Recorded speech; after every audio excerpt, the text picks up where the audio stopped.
ভালোবাসা, সন্দেহ আর এক ভুল সিদ্ধান্ত।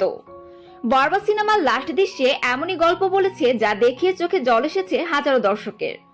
শাকিব খানের চরিত্র একদিকে ভালোবাসতো, আরেকদিকে ভেতরে পড়ছিল সন্দেহ আর অহংকারে। আর সেই ভুল বুঝতে বুঝতে সময় পেরিয়ে গেছে।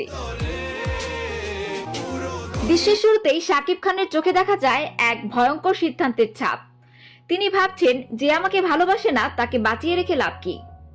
তিনি তার প্রেমিকাকে বন্দুক তাক করেন আর ধীরে ধীরে এগিয়ে আসেন সামনে।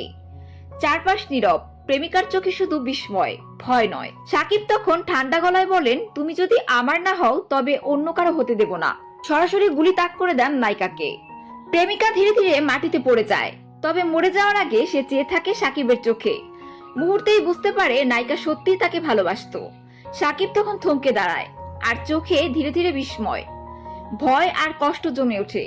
সে বুঝে যায় সে যা করলো সেটা একটা ভুল ছিল, অনেক বড় ভুল। সে এখন জানে মেয়েটা সত্যি তাকে ভালোবাসতো, তবে ততক্ষণে সব শেষ। ভালোবাসা ছিল, কিন্তু বুঝতে দেরি হয়ে গিয়েছে। এটাই বরবাদের মূল বার্তা। ভালোবাসা থাকলেও সন্দেহ, অহংকার যদি জায়গা পায় তাহলে সম্পর্ক ধ্বংস হয়ে যায়। বরবাদ সিনেমার এই শেষ দৃশ্যে শুধু শাকিব খানের অভিনয়ের জন্যই নয়, গল্পের গভীরতার জন্য মনে গেঁথে গেছে দর্শকের। অনেকেই বলছেন এমন ইমোশনাল এন্ডিং বাংলা সিনেমায় বহুদিন দেখা যায়নি। সো ভিউয়ার্স, বরবাদ সিনেমার লাস্ট দৃশ্য দেখে আপনাদের কেমন লেগেছে জানাতে পারেন ভিডিওর নিচে কমেন্ট বক্সে।